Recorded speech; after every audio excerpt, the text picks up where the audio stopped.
এটা তাহলে এই মিথ্যাগুলো কারা ছড়াইলো, কেন ছড়াইলো, কি উদ্দেশ্যে ছড়াইলো এবং কিভাবে ছড়াইলো? How do I get this answer? আচ্ছা, আমরা কোন বিধানকে মেনে চলি সেই বিধানগুলোকে আমরা প্রতিপালনে যাই, ঠিক এমনই দুটি গ্রন্থ আমার হাতে। একটি সহজ বাংলা কোরআন এবং আরেকটি কোরআনের সব আদেশ নিষেধ। আর এ- এই গ্রন্থ দুটির অনুবাদক যিনি আমার পাশে বসাচ্ছেন, engineer lieutenant colonel M Alauddin, আপনাকে স্বাগত জানাচ্ছি। ধন্যবাদ। এবং আমি মনে করি সাথে সাথে আমরা একটা বিশেষ শ্রদ্ধাও আপনাকে জানাতে চাই, কারণ এমন গ্রন্থ অনুবাদ করা এবং আমাদের জীবন নির্দেশনার জন্য এত বড় একটি কাজ করে দেওয়ার জন্য আপনার প্রতি আমাদের কৃতজ্ঞতা। আমরা সরাসরি আপনার কাছে চলে যাচ্ছি। এই যে এত বড় কাজ, আপনি সেনাবাহিনীতে ছিলেন, একজন প্রকৌশলী, তারপরে যে এই যে এত বড় পবিত্র কোরআনের অনুবাদ করা, এগুলো কিভাবে শুরু হলো এবং কি আছে এই গ্রন্থ দুটিতে? ধন্যবাদ আপনাকে। আসলে এই কোরআনের যে অনুবাদটি আমি করব, it was not in my wildest dream also, but it has Almighty has got it done by me. মানে আসলে এটা আল্লাহ ইচ্ছা করে আমাকে দিয়ে করাই নিছেন, না হলে এটা আমার পক্ষে করা সম্ভব না, করার কথাও না। তো হাউ ইট হ্যাপেন যে আমি যখন রিটায়ার করলাম, রিটায়ার করার পর আমার এক সময় মনে হলো জীবনে তো অনেক পড়াশোনা করলাম, সেই ক্লাস 4-5 থেকে ক্লাসের বাইরের অনেক বই পড়তাম, পড়াশোনা করলাম, পত্রিকা ম্যাগাজিন এটা সেটা, কিন্তু ধর্মটা সম্পর্কে আমার একটু জানার ইচ্ছা হলো। Then I thought that where to start. তো আমার কাছে মনে হলো যেহেতু ধর্মটা আমরা আমাদের নবীর মাধ্যমে পেয়েছি, তো ওনার বায়োগ্রাফি বা ওনার জীবনে যদি আমি পড়ি, তাহলে আমি সঠিক একটা গাইড পাবো যে কোন দিকে আমাকে যে গেলে আমি এটা জানতে পারবো। এভাবে পড়তে পড়তে আমি নবীর জীবনী পড়া শুরু করলাম। পড়া শুরু করে আমি একে একে পড়তে পড়তে পড়তে পড়তে আমি মানে 153টা নবীর জীবনী পড়েছি। মানে পৃথিবীর প্রখ্যাত সেই নবীর জীবনী প্রথম দিকে লেখা ইবনে ইসহাক, ইবনে হিসাম থেকে শুরু করে আরবদের লেখা, পৃথিবীর অন্য দেশের আপনার ইউরোপ, আমেরিকা, সাবকন্টিনেন্টাল যত রাইটার আছে, আমি অ্যাভেলেবল প্রখ্যাত যতগুলো আছে এতগুলো পড়ে, কেন এতগুলো পড়তে হলো যে আমি যতই পড়ছিলাম আমি অতই অবাক হচ্ছিলাম যে দেখি আমরা নবী সম্পর্কে যা জানি তা এর সাথে মিলছে না। যেমন আচ্ছা, আচ্ছা। যেমন ধরেন, আমরা নবীর সম্পর্কে যদি চিন্তা করতে যাই, প্রথমে চোখ বন্ধ করলে আমাদের কি চিত্র ভেসে ওঠে? যে উনি 70 তালি দেওয়া জামা পরতেন, 4 দিন না খায়া থাকতেন, এবং কোথাও বলা আছে যে ওনার ঘরে 1 মাস চুলা জ্বলতো না, উনি অত্যন্ত দারিদ্র জীবনযাপন করতেন। তো অথচ নবীর জীবনী পড়লে দেখা যায় যে আপনি পরিষ্কার বুঝতে পারবেন যে এগুলো আসলে সঠিক নয়। উনি কুরাইশ বংশের ছেলে, মানে মক্কার বিজনেসের সব ওনার নিয়ন্ত্রণ করতেন ওনার ফ্যামিলি। ওনার ওয়াইফ ছিলেন মা খাদিজা, যিনি one of the richest business women সেই সময়কার। তো ওনার আসলে এই জিনিসগুলো সঠিক নয়। তাহলে কেন, আপনার মাথায় প্রশ্ন আসবে, মানে তাহলে প্রশ্ন আসে যে আমরা কেন এরকম কেন জানি? এইভাবে জানলাম? তা আমার মাথায় এটা প্রশ্ন আসলো, এবং আমি তখন বাই দ্যাট টাইম আমি হাফ ম্যাডের মতো হয়ে গেলাম যে কি আমি জানলাম? তাহলে সারা জীবন বাপ দাদা পরদাদা হুজুর মাওলানাদের থেকে যা জানলাম, তাহলে দেখা যাচ্ছে সবই ভুল, ইতিহাসের সাথে এগুলো যায় না।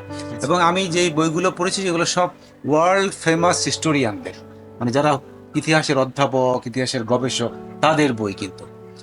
তো আমার তখন মনে হয় যে আমি এই উত্তর কোথায় পাবো, কিভাবে এটা, কেন এটা, তাহলে এই মিথ্যাগুলো কারা ছড়াইলো, কেন ছড়াইলো, কি উদ্দেশ্যে ছড়াইলো এবং কিভাবে ছড়াইলো? How do I get this answer? আচ্ছা, তখন কার শরণাপন্ন হই, কোন গুরুর কাছে গেলে আমি উত্তর পাবো? তো এক সময় আমার মনে হলো যে না, লেট মি ট্রাই। আমি তখন switch to Burma, studied Islamic history.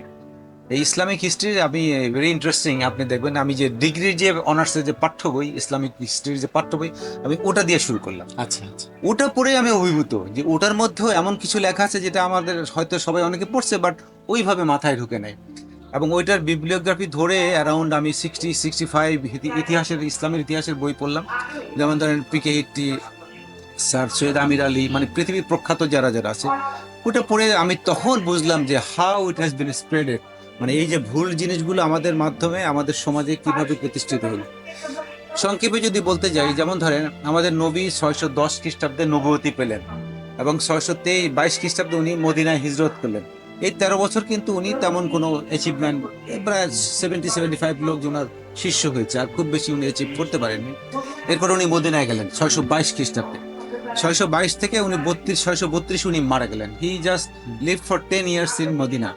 এবং এই 10 বছরের মধ্যে প্রথম 5 বছর ওনার মদিনায় গেছে ওনার ফুটহোল্ড এস্টাবলিশ করতে, আই মিন তাকে ওখানে অবস্থান দৃঢ় করতে। পরবর্তী 5 বছরে কিন্তু উনি পুরো আরব জাহান যুদ্ধ করে দখল করছেন, যুদ্ধ করে, আই মিন যুদ্ধ করে। নট দ্যাট উনি দোয়া দরুদ নামাজ এইসব আল্লাহ আমাকে দিয়ে দাও এইভাবে কিন্তু না, আচ্ছা, লিটারালি তলোয়ার নিয়ে উনি যুদ্ধ করেছেন। 5 ইয়ার্সে উনি আরব বিশ্ব দখল করেছেন। আচ্ছা, তারপরে উনার মৃত্যুর পরে যে খোলাফায়ে রাশিদিনের যে 29 বছর তারা রাষ্ট্র শাসন করেছে, আবু বকর, ওমর, ওসমান, আলী, এরপরে যে মুয়াবিয়ার নেতৃত্বে যে উমাইয়া খিলাফতের 99 বছরের শাসন হয়েছে, মুয়াবিয়া, তারপরে ইজিদ, তার ছেলে, এইভাবে এইভাবে। এরপরে যে আব্বাসী খিলাফতের যে 1258 সাল যে মঙ্গোলয়েডরা ডিস্ট্রয় করে, এই 1258 পর্যন্ত যে আব্বাসী খিলাফত যে শাসন করেছে, এই পুরো সময়টা ধরেই কিন্তু শাসনকর্তাদের সাথে কিতাব একটাই ছিল, দ্যাট ওয়াজ কোরআন। আচ্ছা, but not in this form, কারণ তখন প্রেস আবিষ্কার হয় নাই, এত মুদ্রণ সামগ্রী এরকম ছিল না, বিভিন্নভাবে এটা করা ছিল, লেখা থাকতো, বিশেষ করে হাতে লেখা, এবং এগুলা গভর্নরদের কাছে থাকতো, গভর্নর এগুলো কনসাল্ট করতেন, কনসাল্ট করে আবার ওটাকে তুলে রাখতেন। সাধারণ মানুষের নাগালের এটা ওরকম ছিল না, বাইরেই ছিল বলা যায়। তো এরপরে হলো কি, আব্বাসী খিলাফতের কোনো এক সময়, আব্বাসী খিলাফতের সময় বাগদাদে যে বাইতুল হিকমা, যেখানে আপনার জ্ঞান পৃথিবীর যে আপনার অ্যাথেইস্ট বলে, হিন্দু, খ্রিস্টান, বৌদ্ধ, মুসলিম, যত পৃথিবীর জ্ঞানী সব কিন্তু বাগদাদে বাইতুল হিকমা থেকে গবেষণা করতো।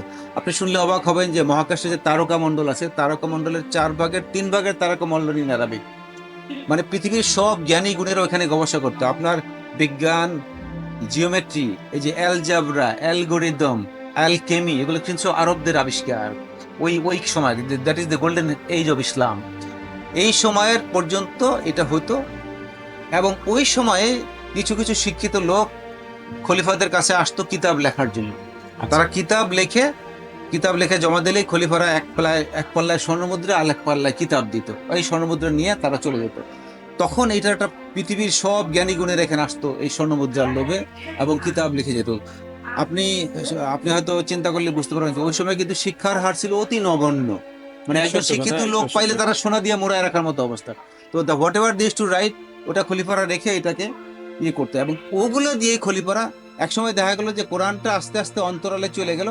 এবং এই যে শিক্ষিত লোকরা যে কিতাবগুলো লিখতো, যেমন ফিকা, হাদিস, ইজমা, কিয়াস, বিভিন্ন যে কিতাবগুলো লিখতো, এগুলো আস্তে আস্তে খলিফারা ওইগুলো স্পন্সর করলো, তাদের শাসন করতে এগুলোতে সুবিধা হইলো।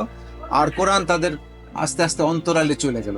কোরআনটা তখন কি হলো, আমরা এটা বেঁধে উপরে রেখে দেই, কেউ মারা গেলে পড়ি, রোজা আসলে খতম দিই, বাট এইখানে যে আল্লাহ কি বলছে এটা আমরা জানি না।